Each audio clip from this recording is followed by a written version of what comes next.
Radio Educación presenta El fin justifica a los medios.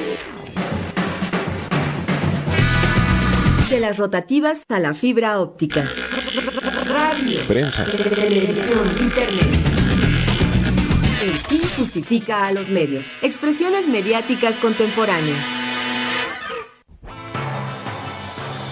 Hola, ¿qué tal, amigas, amigos? Qué bueno que están en sintonía con esta revista radiofónica dedicada a la comunicación.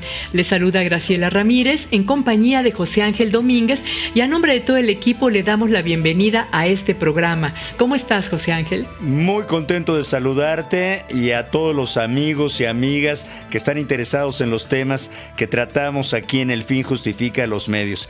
Septiembre, ya casi terminamos septiembre, se fue volando, un mes importante en cuanto a las celebraciones, en cuanto a lo que significa la construcción de un nuevo país, lo que somos, la historia. Vivimos momentos muy interesantes, mi querida Graciela. Así es, y el 27 de septiembre pues celebramos nada más y nada menos que los 100 años de la radio en México. Durante un siglo, la vida diaria de quienes vivimos en la ciudad capital ha sido acompañada por la radio.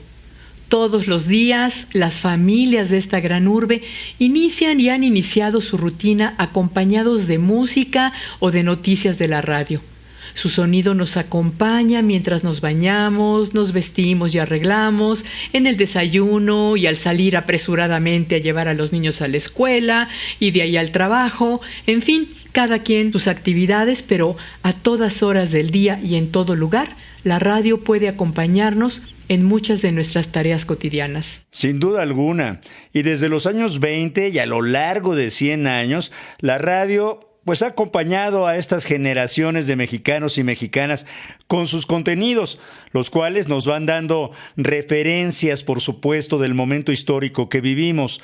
Signos de identidad que se guardan en la memoria colectiva y que dan significado a la vida de generaciones enteras. La música, por supuesto. Nietzsche decía que la vida sin la música es un error. La música que transmite la radio, pues es especialmente recordada como la música de nuestra, llamémosle así, nuestra película personal, nuestra educación sentimental, Graciela. Así es, José Ángel. Está asignada por la música. Y hoy queremos dedicar este programa a conmemorar los 100 años de la radio en México en compañía de un especialista en este medio de comunicación tan importante. Nos referimos a Fernando Mejía Barquera, quien realizó una investigación que le ha llevado muchos años y que finalmente está publicada en un libro titulado El Soundtrack de la Vida Cotidiana, 100 años de radio y música popular en la Ciudad de México. De esto, de lo cual ustedes y nosotros somos parte, hablaremos hoy en nuestra entrevista. También los invitamos a escuchar Notimedios con el resumen de las noticias de comunicación más importantes de la semana. Así que quédese aquí, participe en El Fin Justifica a los Medios.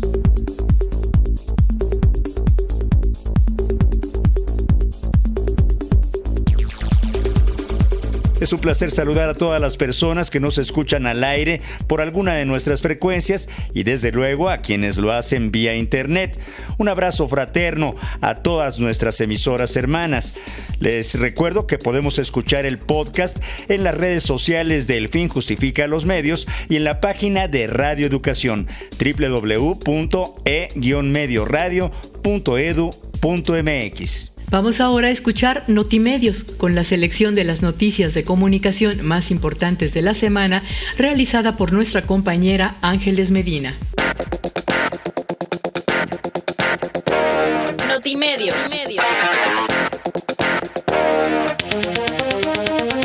Radio Educación incrementa la potencia de su señal en el 96.5 de FM en la Ciudad de México de 3.000 a 6.000 watts para llegar a más audiencias en la capital del país. Esto fue posible gracias a que el Instituto Federal de Telecomunicaciones autorizó a la Secretaría de Cultura aumentar la potencia de transmisión, lo que representa un importante avance para este medio público que se ha caracterizado por la creación de contenidos de alta calidad. El director de la emisora, Gabriel Sosa Plata expresó que esta es una excelente noticia para las audiencias, pues Radio Educación está en posibilidades de brindarles un servicio de mayor calidad en el ámbito tecnológico. En este mismo sentido, la secretaria de Cultura, Alejandra Frausto, felicitó al equipo de Radio Educación y afirmó que seguirá apoyando para impulsar que esta señal cultural llegue a los oídos de muchas más personas.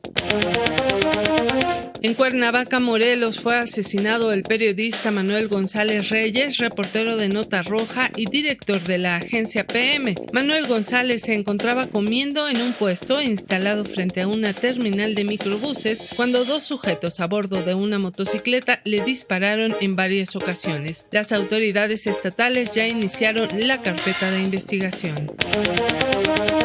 3 grandes organizaciones de defensa de la libertad de prensa anunciaron la creación de un tribunal que investigará los asesinatos de periodistas y pedirá cuentas a los gobiernos considerados responsables de esos crímenes. Con esta iniciativa, en la que participa Reporteros Sin Fronteras y el Comité para la Protección de los Periodistas, se busca denunciar la violencia contra este gremio, la cual está al alza en todo el mundo, pues desde 1992 a la fecha, más de 1,400 comunicadores han sido asesinados y en 8 de cada 10 casos, los autores del crimen no fueron arrestados.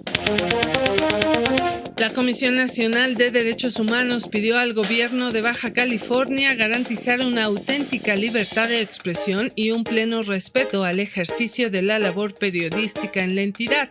Esto luego de que un grupo de medios, entre los que se encuentran la Red de Periodistas de Tijuana, el colectivo Yo Sí Soy Periodista y la Asociación de Periodistas de Tecate, manifestaran su preocupación por la ausencia de oportunidades para acceder a información de manera directa, personal, inmediata y pública, lo cual obstaculiza su labor, y demandaran respeto a su trabajo. La periodista Lidia Cacho lamentó que un tribunal colegiado ordenara a la Fiscalía General de la República desactivar la ficha roja que emitió la Interpol para localizar y detener al empresario Kamel Nasif, quien es requerido por el delito de tortura cometido en su contra en 2005. A través de su cuenta de Twitter, Lidia Cacho señaló que han sido 16 años de batalla judicial por una magistrada corrupta y una Suprema Corte de Justicia de la Nación que se negó a escucharla. Hasta aquí las noticias de comunicación más importantes de la semana. Le invitamos a consultar la sección completa en nuestras redes sociales. Bueno, pues esta buena noticia que queremos compartir con ustedes es que Radio Educación va a llegar de mejor manera a más personas, porque el Instituto Federal de Telecomunicaciones acaba de aprobar que suba la potencia de nuestra transmisión de 3,000 watts que teníamos a 6,000 watts, lo cual seguramente mejorará la calidad de nuestra señal. Estamos muy contentos. Muy contentos, y espero que ustedes también, y que nos reporten cómo nos están escuchando. Ahí está el Twitter para tal fin, @Radio El Fin, y en Facebook estamos como El Fin Justifica a los Medios. A continuación los invito a escuchar una cápsula que celebra los 100 años de la radio en México. Una cápsula, material preparado por nuestras compañeras Graciela Ramírez y Miroslava Jasso.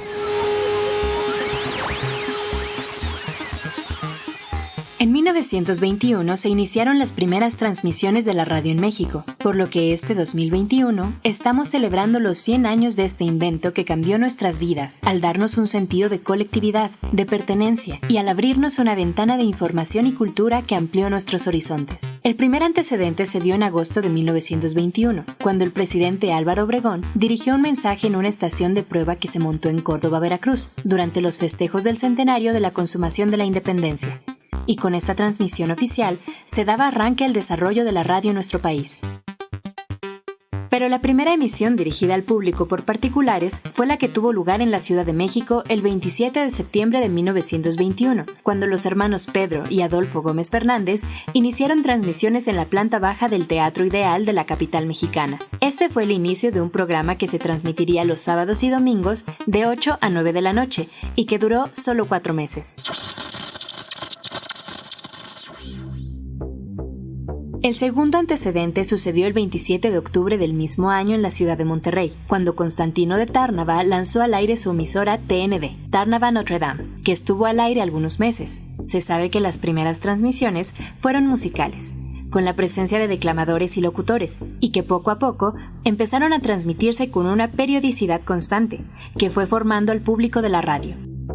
Pero un siglo es un periodo de tiempo muy largo, sobre todo si se piensa en todas las cosas que sucedieron en estos 100 años en el mundo. La sociedad se ha transformado radicalmente. Imaginen aquellas escenas de las familias escuchando radios de bulbos en la sala de su casa, en aquellos años posteriores a la Revolución Mexicana, la Primera Guerra Mundial y luego la Segunda, así como todas las otras transformaciones culturales que atravesamos. Artículo 2. La Secretaría de la Economía Nacional, con intervención de la Secretaría de Hacienda, como administradora de los bienes de la nación, procederá a la inmediata ocupación de los bienes en materia de la expropiación y a tramitar el expediente respectivo. He visto muy poco de la ciudad en este recorrido, pero temo que los efectos del temblor hayan sido muy superiores a lo que en un momento pudimos calcular con algún optimismo.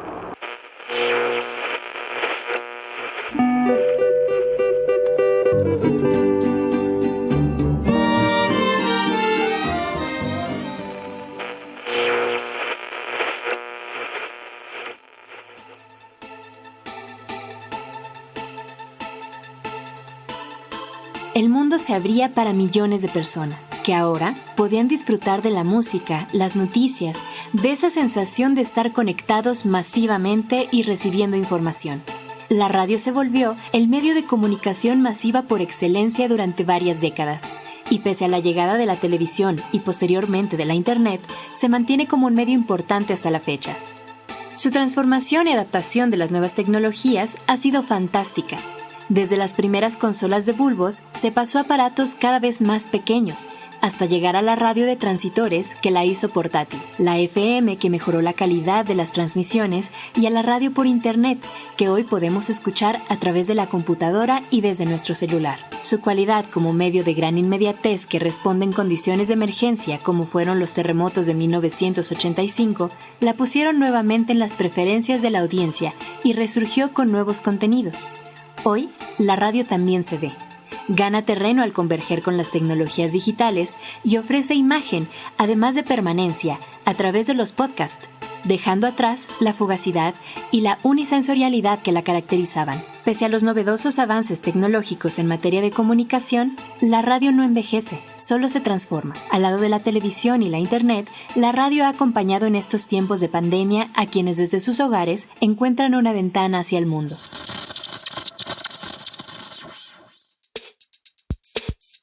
La calidez del mensaje radiofónico es esencial para establecer esa conexión de empatía con los demás, esa búsqueda de información confiable, ese consejo y apoyo terapéutico que significa sentir que no estamos solos, que alguien nos escucha, que nuestra propia voz puede difundirse, que podemos ser tomados en cuenta.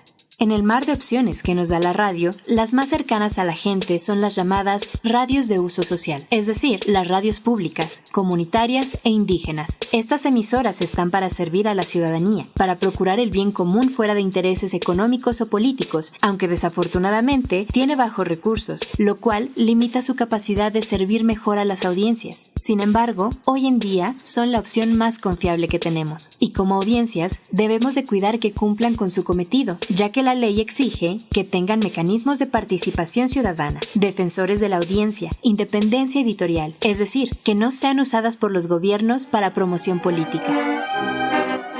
Huescasquia tonali, ninawali eli y tonalyo quintemacatoque teotiotzitzi nitlacame. Seki yolcatzi moxpantilla que tlalpillalme. Tlaltipa con cayo yaniki huampoyowa, siwame, huantlacame, tlenquicahuastoque en inyolixcopinca y panitlaltipactli. La radio pública es de las y los ciudadanos, y exigir transparencia y rendición de cuentas es nuestra responsabilidad. Cualquiera que sea la forma en que escuchamos la radio, este medio convergente se mantendrá en el gusto del público en la medida en que responda a las necesidades de las audiencias, que permita la interacción y la participación de quienes esperan que la radio tenga algo que decirles. Y si vivo 100 años, 100 años pienso en ti.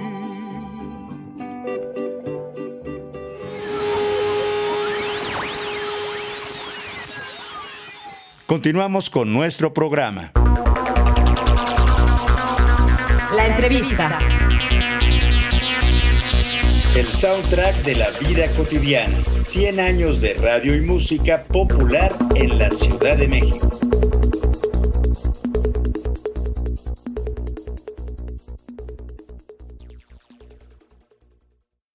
Desde 1921 y a lo largo de un siglo, en la radio mexicana se fue conformando una oferta radiofónica musical que al correr de los años se convirtió en una oferta muy amplia en géneros musicales, siempre y cuando estos fueran producto de la industria discográfica que necesitaba difundirla en la radio para su comercialización. La música que hemos escuchado en la radio a lo largo de un siglo cuenta la historia de nuestro país, por supuesto, y podríamos afirmar que al mismo tiempo cuenta la historia de cada uno de nosotros, de cada persona, de los amores que hemos tenido, de los acontecimientos sociales que hemos presenciado, de las imágenes, ideas, sonidos y emociones que forman parte de nuestra cultura. Pero, ¿por qué estas canciones transmitidas por la radio nos dan identidad y significan tanto? ¿Por qué la radio difunde estos géneros musicales y no otros? ¿Cómo se fue conformando históricamente este tipo de programación? ¿Qué factores intervinieron para que el cuadrante musical adquiriera las características que ahora conocemos? Bueno, pues estas son algunas de las preguntas que seguramente dieron lugar a la investigación de nuestro invitado y a las cuales responde en este libro espléndido, hay que decirlo, de reciente publicación. Una investigación que le ha llevado varios años y que sale en un momento muy oportuno, justo en las celebraciones por el centenario de la radio en México. Tenemos aquí a Fernando Mejía Barquera, maestro en comunicación y licenciado en Ciencias de la Comunicación por la Facultad de Ciencias Políticas y Sociales de la UNAM. Es también periodista especializado en el análisis de los medios de comunicación en México y uno de los estudiosos de la radio y la televisión más rigurosos de nuestro país. Un referente obligado por su tesis de licenciatura, la cual publicó con el título La industria de la radio y la televisión y la política del Estado mexicano, orígenes y desarrollo. También escribió Historia mínima de la radio mexicana y es autor, por supuesto, del libro que vamos a presentar hoy, El soundtrack de la vida cotidiana, 100 años de la radio en México, del cual viene a hablarnos hoy en El fin justifica a los medios. Bienvenido, Fernando, qué gusto que estés aquí. Hola, Graciela, José Ángel, gracias. Al contrario, siempre es un placer. Felicidades por este más reciente libro y pues quisiéramos arrancar porque no nos va a alcanzar el tiempo, yo ya lo sé de antemano, pero 100 años son mucho más de lo que vive normalmente una persona y también son muchos años para hacer un recorrido por la música que ha sonado por la radio de nuestra ciudad. Hay infinidad de géneros musicales que tuvieron cabida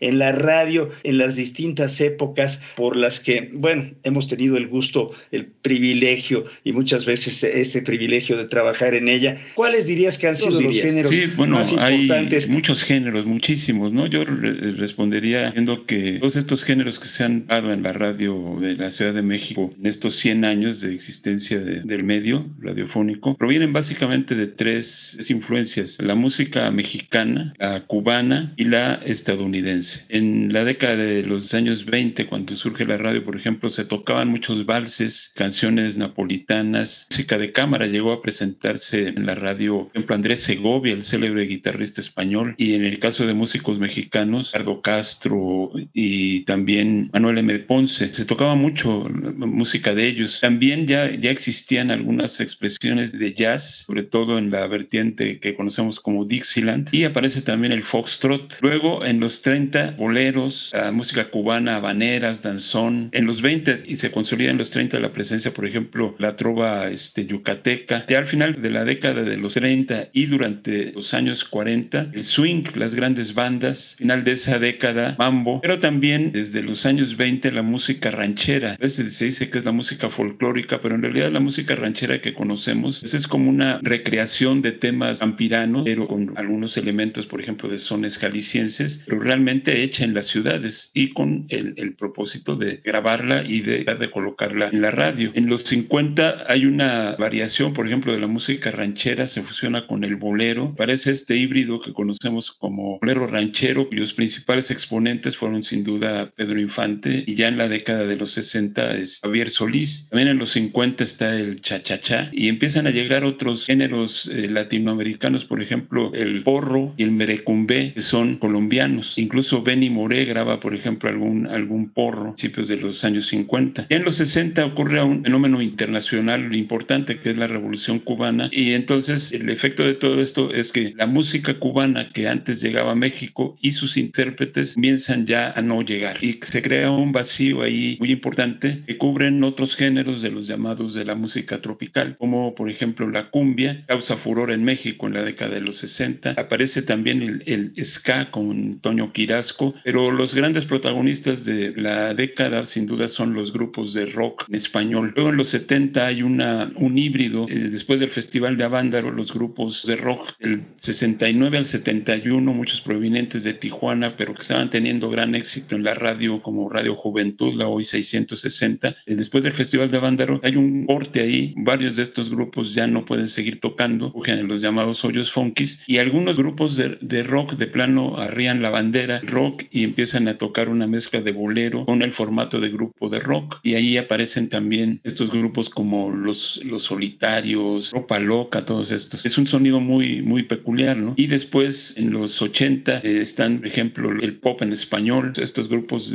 que no tocaban, sino más bien tenían coreografías y cantaban, como Menudo, o de chicas como Flans, en fin. En los años 90, sin duda, el género tiene más esencia en la radio, es la música grupera, esta mezcla tiene varios elementos, ¿no? Música de la costa del Pacífico mexicana, música norteña, elementos de rock and roll y hasta de bolero, en fin, y de cumbia. Y ya en la década en las 2 décadas que llevamos, pues también tienen gran presencia el reggaetón, existe el pop en español, y ya en esta década que acaba de terminar, la de 2010, hay un tipo de canciones que se llaman de colaboración, ¿no? Entonces se recrean algunas canciones de la década pasada o de años anteriores, y, por ejemplo, Los Ángeles Azules invitan a Natalia Lafourcade, y así, estas colaboraciones hoy tienen mucha presencia en la radio mexicana. Entonces, bueno, un recorrido muy largo, como tú dices, José Ángel. Fernando, y bueno, muy al inicio de la radio estaba dirigida pues como a todo público, ¿no? Pero poco a poco se fueron segmentando las programaciones de acuerdo a estos distintos públicos que fueron surgiendo en las décadas. ¿A qué públicos estaban llegando? ¿Cómo clasificarías a estas personas que eran, digamos, por ejemplo, más de carácter rural, en las ciudades? ¿Qué tipo de público les gustaba determinado tipo de música? ¿Qué géneros iban dirigidos a estos públicos? Sí, efectivamente,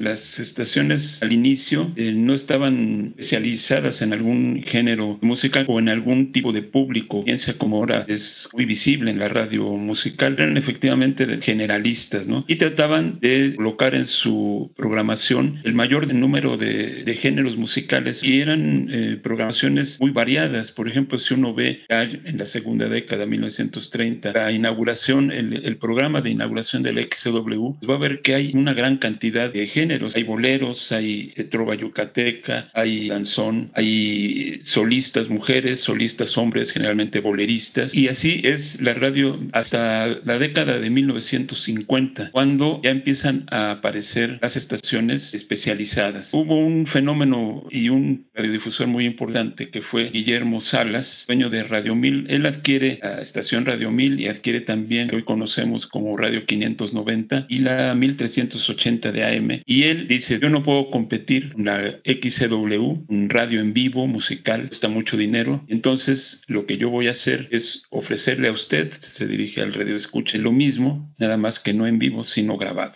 Eso nos permitirá traer canciones de Europa, músicos que nunca se han escuchado en México, europeos, franceses, italianos. Y Guillermo Salas es el primero que segmenta las audiencias o hace una programación especializada en varias de sus estaciones. Por ejemplo, a 590 llama a la estación Los Estudiantes. Él se dirige a un público juvenil y sobre todo pone canciones del hit parade estadounidense. Todavía no llega el rock and roll. La otra estación, 1380 AM, dedica a las mujeres y es la famosa radio femenina que existió durante el segundo lustro de la década de 1950, y también Radio 1000 para el adulto contemporáneo, ¿no? Y ese ejemplo lo siguen muchas otras estaciones y se da lugar al fenómeno que se conoce como radio disquera. Es decir, las estaciones ya no gastarán tanto dinero, ya no competirán con la W en Renodesta, que eran las grandes producciones musicales, sino transmitiendo grabaciones. Entonces se crea esta forma de operación radiofónica, que es una forma de operación más barata, exige menos gasto porque no hay que contratar conjuntos musicales grandes, y así se desarrolla la radio musical, pues incluso hasta nuestros días. Claro.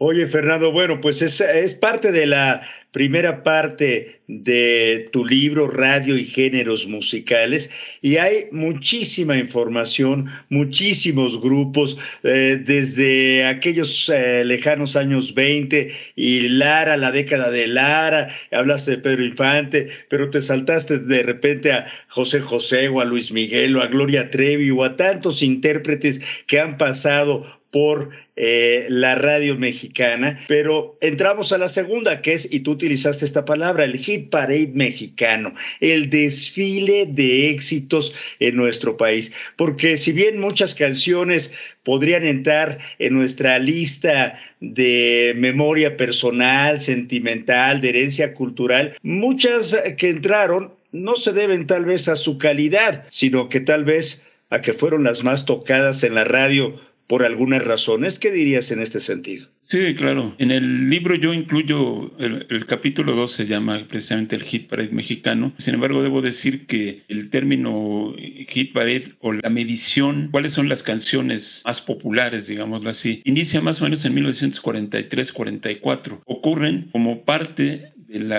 la propaganda de guerra estadounidense. Es decir, el primer programa Hit Parade, que se llama Hit Parade, en la radio mexicana, está patrocinada por una organización estadounidense, pues prácticamente de espionaje, y ellos presentaban aquí en México el Hit Parade estadounidense, y no tuvo mucho éxito como programa radiofónico, pero después Cigarros El Águila hizo un programa que se llamaba el Hit Parade mexicano, y ese sí tuvo mucho éxito. Efectivamente, para ingresar al Hit Parade no siempre ha importado la calidad de la música, sino el número de veces que se tocan en la radio, y que eso hace que la canción pues tenga mucho más presencia. De ahí se derivó un fenómeno que fue el de la payola, pagar para que la canción sea repetida en la radio. Surgió en Estados Unidos y el iniciador de esto fue el célebre disc jockey Alan Freed. Él incluso fue a la cárcel por haber recibido dinero a cambio de programar las canciones en la radio, en la estación donde él trabajaba. En México nunca se ha reconocido la presencia de la payola. Sin embargo,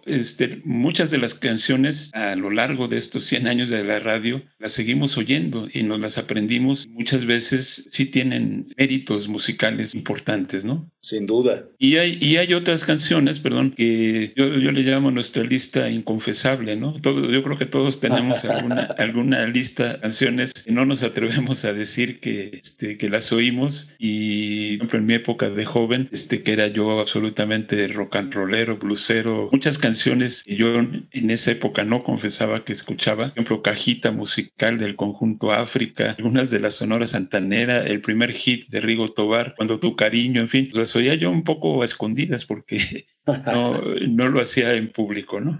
Es que las oíamos sin querer un poco, Fernando. Las escuchábamos en todos lados, en el mercado, en el camión, en la ventana de la vecina. O sea, son muchas las canciones. Estaba leyendo ahorita en estos cuadros maravillosos que tienes, porque el libro, quiero decirle a nuestro público, tiene, además de unas fotos muy padres, que son de la época, fotos en blanco y negro de la gente que participaba en la radio en aquellas épocas, también tiene tiene unos cuadros por años, por épocas, en donde vienen los autores, los intérpretes, los nombres de las canciones y, por ejemplo, quien no había escuchado, por ejemplo, Cachita o la canción Granada, Enamorada, Lamento Borincano, que son canciones que a lo mejor no son de las que más nos gustaban a nosotros, pero que las conoces, ¿no? Entonces, a esto nos referíamos al inicio con que son parte de nuestra historia personal, parte de nuestra cultura,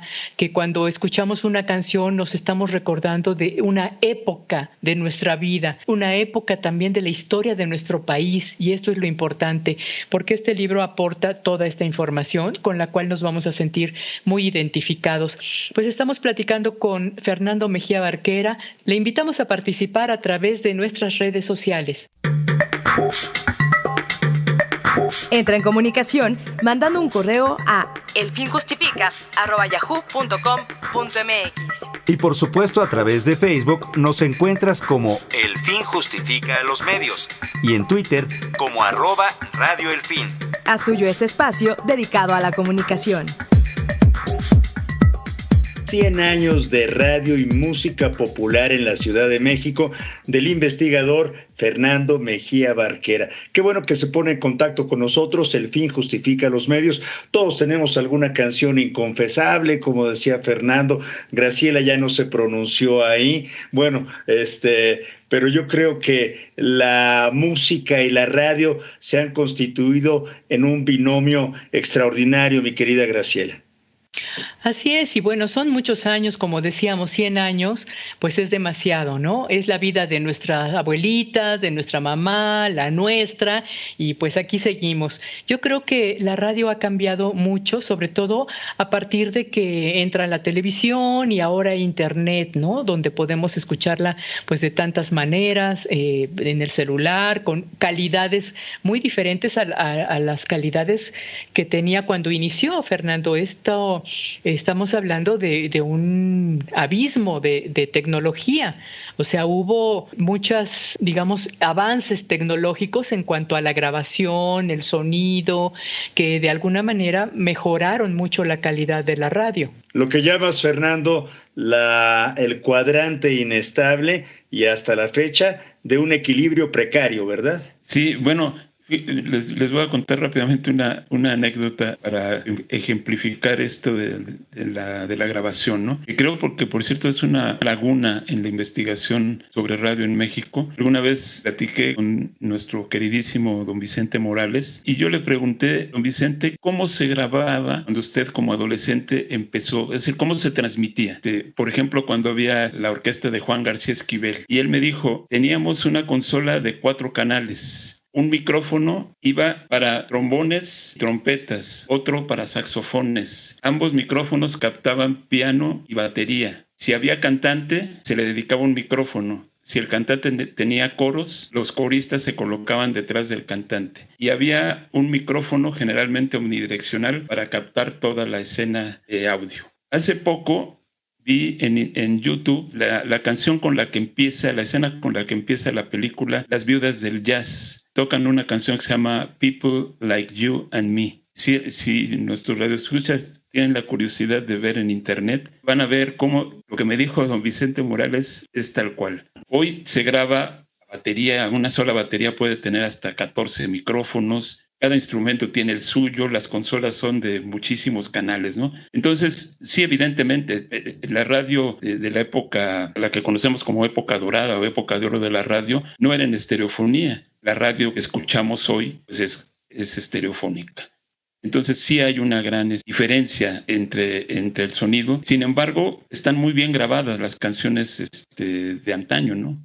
Quería decir esto porque es algo que a mí me impactó mucho cuando don Vicente me lo dijo, y recientemente vi esta escena y me pareció maravilloso ver lo que él me dijo, estaba ahí expresado tal cual. Claro, y esa gran calidad de las grabaciones, sin duda, ¿no? Grabaciones que han quedado para la historia, pero uno de los grandes, o sea, el cuadrante ha tenido sus cambios de la amplitud modulada a la frecuencia modulada, a las nuevas plataformas. Bueno, existe esta inestabilidad, ¿no? Pero creo, Fernando Mejía Barquera, que uno de los grandes ausentes en la programación hasta muy recientemente, o que se le ha dejado a la radio pública y cultural, son las músicas regionales o independientes. ¿Te pronunciarías a este respecto? Sí, por supuesto. Precisamente yo lo comentaba antes. Este libro que escribí, hay que delimitar una investigación siempre, y esta está dirigida a la música popular comercial. Y efectivamente,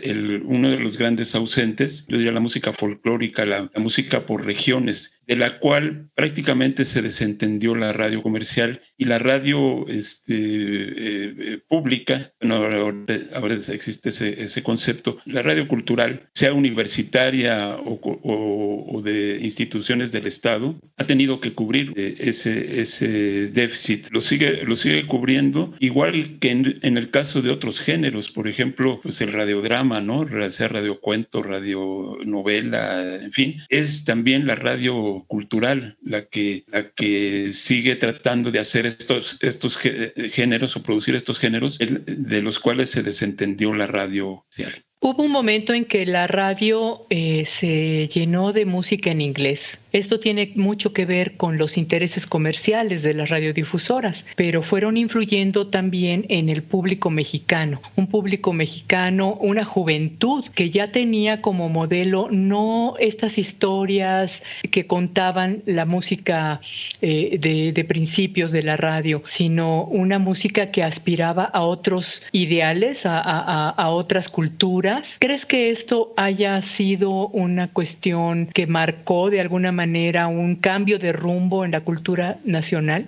Pues ese es un tema bastante complejo, Graciela, porque, por ejemplo, yo creo que depende qué tipo de música, ¿no? Porque, por ejemplo, también saco del baúl de los recuerdos otra charla, en este caso con Raúl Jardón, que también trabajó en Radio Educación. Claro. Yo le pregunté por qué él produjo un programa sobre 1968. Y entonces yo le pregunté qué música escuchaban los jóvenes de la época. Y él me dije, música folclórica latinoamericana, folclórica mexicana, música de la llamada de protesta. Y él me dijo, no, los chavos de la época escuchábamos rock en inglés. Dijo, escuchábamos a Eric Clapton, a Jimi Hendrix, a los Doors, a Janis Joplin, porque, dijo, sentíamos que en esa música había la rebeldía en la que nosotros nos manifestábamos, ¿no? Ahí yo creo que es más complejo el asunto, ¿no? Claro, música en inglés hemos tenido, pues prácticamente desde los inicios de la radio, pero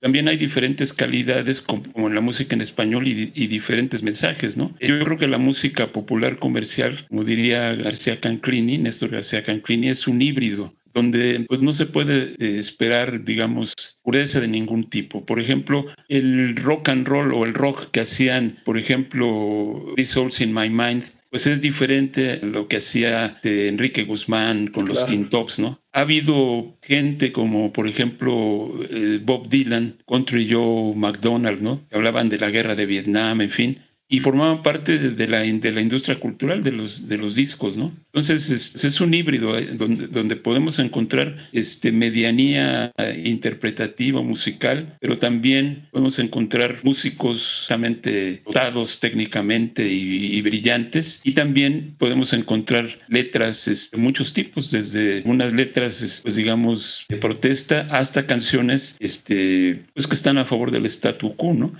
Ayer que presentaba yo el libro en una reunión de la FESP, una chica decía, bueno, ¿y qué hay de las mujeres en la radio, no? ¿Cómo se les ha tratado, etcétera? Y pues ahí lo único que se me ocurrió responder fue que quizá las nuevas generaciones tendrían que hacer una revisión de la historia de la radio, y probablemente encontrarán, a lo mejor con el enfoque de género, en fin, cosas que los investigadores hemos tratado el asunto no hemos percibido, ¿no?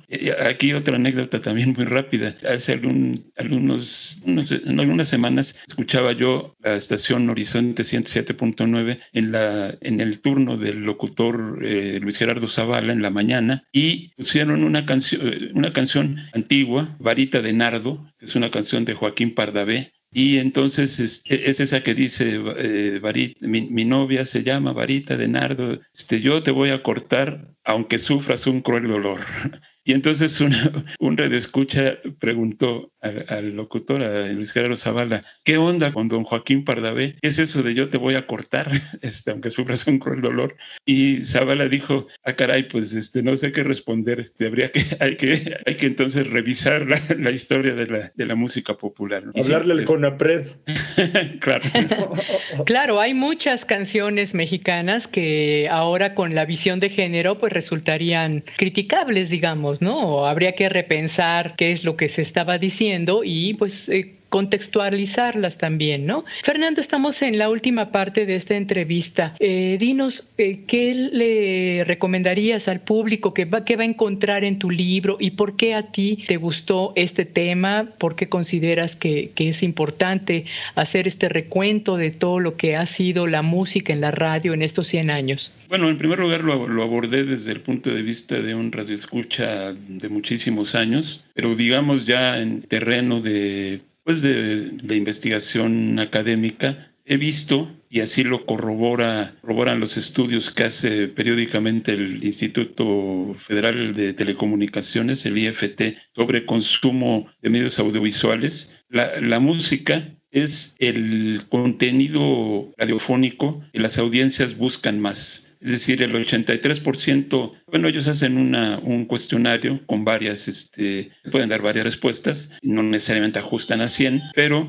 la música tiene el 83%, las noticias tienen el 39%. Entonces, la radio musical ha sido una presencia constante, ¿no? Pero, por supuesto, ya al abordar académica, pues hay que buscar algo más que la anécdota. Entonces, pues yo en este texto trato de abordar el fenómeno de la música en la radio utilizando diversos autores, por ejemplo, la corriente crítica, Horkheimer y Adorno, Walter Benjamin, pero también un gran teórico que estudió la construcción de la hegemonía política y cultural, que es Antonio Gramsci, y por supuesto textos más de autores más actuales como Néstor García Canclini, que nos habla de la hibridación cultural, de estas mezclas culturales. Entonces, a partir de esos referentes teóricos, pues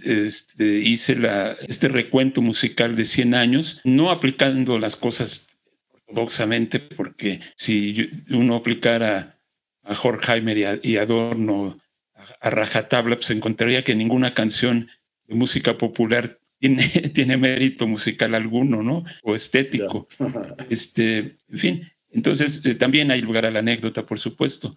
Y hay que ubicar a la música popular comercial como un fenómeno de la industria cultural, un fenómeno comercial, pero también al mismo tiempo como algo que forma parte de nuestra vida cotidiana en todos los órdenes prácticamente, en el económico, político, cultural, todos, ¿no? El amor, en fin. Y finalmente, en el capítulo 3 del libro hago un recuento de esto que mencionaba José Ángel, que es la inestabilidad del cuadrante, cómo las estaciones han ido cambiando de programación, generalmente sin hacer ninguna consulta a los radioescuchas. De repente ha habido estaciones que un día tocaban música clásica y al otro día se convirtieron en estaciones de transmisiones deportivas, otras que daban noticias un día y al otro ya era música grupera, en fin, hasta llegar pues al punto de esto que llamamos convergencia digital, convergencia tecnológica, y tratar de ubicar a la radio en este nuevo entorno que es el sistema mediático generado por la convergencia digital, y ver cómo la radio se está ajustando, está buscando su lugar en convivencia con las nuevas plataformas, algunas ya no son tan nuevas, que ha generado Internet. Que yo creo que ese es el futuro de la radio, buscar entender que los contenidos radiofónicos son ya multiplataforma y que ya no tiene sentido entender a la radio solamente como transmisión a través del espectro radioeléctrico mediante las frecuencias de AM y FM, sino que también el Internet ofrece muchas otras formas para que este gran tesoro que es el lenguaje radiofónico permanezca en el futuro. Pues te agradecemos muchísimo por este tiempo que dedicas a conversar con El Fin Justifica los Medios en torno al soundtrack de la vida cotidiana, 100 años de radio y de música popular en la Ciudad de México, de tu autoría, mi querido Fernando Mejía Barquera, altamente recomendable, aderezado con música, con tablas, con anécdotas. De verdad, muchísimas gracias. Te deseamos mucho éxito con esta nueva investigación que seguramente se colocará, como tus otros trabajos, como un clásico. Muchas gracias. ¿Ya está en librerías, Fernando? Se puede adquirir en línea, y físicamente, en un lugar que se llama Tienda Acatlán, que es de la UNAM. El libro está publicado por la UNAM. Entonces, pues interesados que quieran el libro, pueden poner tienda Acatlán y ahí sale el libro, ¿no? Y se puede adquirir en línea. Perfecto, pues vamos a poner también esta liga en nuestras redes sociales para que la gente se le facilite llegar a él. Muchísimas gracias, Fernando Mejía Barquera, y muchas felicidades por este libro tan largamente esperado. Muchas gracias a ti, Graciela, José Ángel. Al Fin Justifica los Medios. Un saludo a todo el equipo. Muchas gracias. Muchas gracias a ti. Bueno, pues de verdad les recomendamos la lectura del libro de Fernando Mejía Barquera, el soundtrack de la vida cotidiana, 100 años de radio y música popular en la Ciudad de México. Está editado por la Dirección General de Personal Académico de la Universidad Nacional Autónoma de México y vale muchísimo la pena, Graciela. Y además trae muchas fotos muy interesantes de la época, que son testimonio, que son de archivo, que no es fácil conseguir. Creo que les va a gustar y es una edición muy cuidada, de lujo, por cierto, porque es una edición conmemorativa de los 100 años de la radio en México. Vale muchísimo la pena, cada página, bueno, pues es un gozo. Hasta aquí nuestro programa de hoy. Gracias por su compañía. Los esperamos la próxima semana. Continúe apoyando las medidas sanitarias. Cuídese, cuide a los demás. Cuidémonos todos.